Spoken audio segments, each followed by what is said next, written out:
যে যা কর্ম করবে তার কর্মের ফল তাকে ভোগ করতে হবে, এটা আমি আগেও বলেছি, এখনও বলছি। কর্মের কিন্তু কোনো মাপ নাই।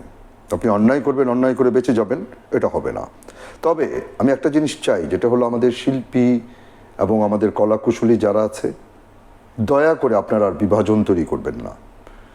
রাজনীতি যে যা করবে তার এটা ব্যক্তিগত ব্যাপার, কিন্তু শিল্পী, পরিচালক সমিতি, প্রযোজক সমিতি, এটা সমিতি হিসাবেই আমাদের কর্মকাণ্ড চলবে, এটা আমি আশা করি। বিভাজন তো হয়েছে, কঠিন বিভাজন হয়েছিল, কে আওয়ামী লীগ করে, কে বিএনপি করে, এরকম অনেক বিভাজন হয়েছিল, কিন্তু আমাদের শিল্পী সমিতির ইলেকশনে কিন্তু সেই বিভাজনটা ভেঙে গিয়েছিল। কারণ আমাদের শিল্পী সমিতিতে বিএনপি করে, তারা কি পাশ করেনি? এবার করেছে। আমরা এটা নিয়ে কথা বলিনি, এটা সত্য কথা, কিন্তু আমরা কি সেই বিভাজনটা করেছি? আমরা কি এটা বলেছি? দেখেন, কে কোন দল করে সেটা দলের জায়গায় রাখেন। শিল্পী সমিতিতে, পরিচালক সমিতিতে, প্রযোজক সমিতিতে এই বিভাজনটা দয়া করে আর তৈরি করবেন না। কারণ এমনিই তো শিল্পীরা শেষ, চলচ্চিত্র শেষ। এখন যদি এই চলচ্চিত্র এবং এই শিল্প মাধ্যমকে দাঁড়া করাতে হয়, তাহলে সবাই এক হয়ে যান, ভুলে যান সব হানাহানি, সব কিছু ভুলে যান, ভুলে গিয়ে এক হন। হ্যাঁ, কিছু কিছু মানুষ আছে যারা খুব কঠিনভাবে অন্যায় করতে চেয়েছে, শিল্পীদের মধ্যেও আছে, পরিচালকদের মধ্যেও আছে, তাদেরকে চিহ্নিত করুন, করে তাদের কাছ থেকে আমরা দূরে থাকি, তাহলেই তো হলো। আর গায়ে হাত দেওয়া, অপমান করা, এটা তো আমাদের শিল্পীদের কাজ না, তাই না? দেখেন, ভুল ভ্রান্তি মানুষেরই হয়, মানুষ ইতিহাস থেকে শিক্ষা নেয়। তো যে ভুল ভ্রান্তি হয়ে গেছে তা তো হয়েই গেছে, তাই না? এখন থেকে যেন এই ভুল ভ্রান্তি না হয়, কারণ ইতিহাস থেকে যখন শিক্ষা নেবে তখন দেখবেন সব ঠিক হয়ে গেছে, তাই না? শিল্পীদের কাজ তো এটা না। বিগত দিনে শিল্পীরা যে কাজগুলো করেছে সেটা কিন্তু আসলে শিল্পীদের কাজ না, সেটা অশিল্পীদের কাজ।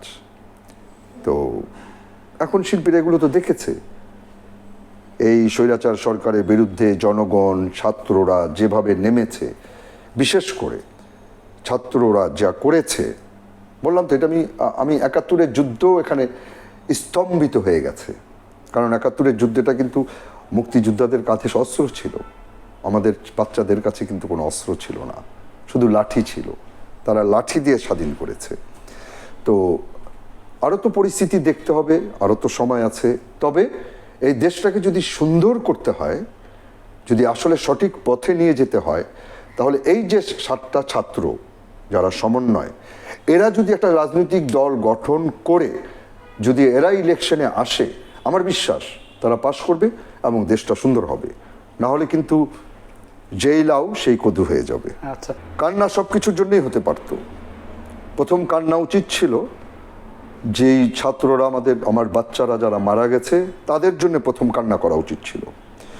সম্পদ কাদের দ্বারা সৃষ্টি হয়েছে, কাদের পয়সায়? আমাদের ট্যাক্সের পয়সায়, জনগণের ট্যাক্সের পয়সায়। তো সম্পদের জন্য কান্না করে লাভ নাই, সম্পদ আমরা আবার গড়তে পারবো। আমরা বাঙালিরা যদি যুদ্ধ করে দেশ স্বাধীন করতে পারি, ৭১-এ করতে পারি, ২৪-এ করতে পারি, আমরা সম্পদও গোছাতে পারবো, সম্পদও আমরা তৈরি করতে পারবো।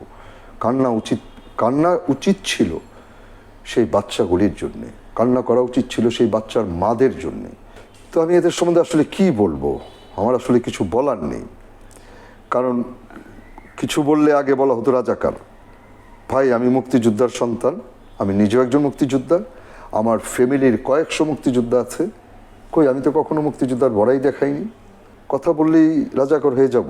তবে হ্যাঁ, এবার রাজাকারের লিস্ট হওয়া উচিত।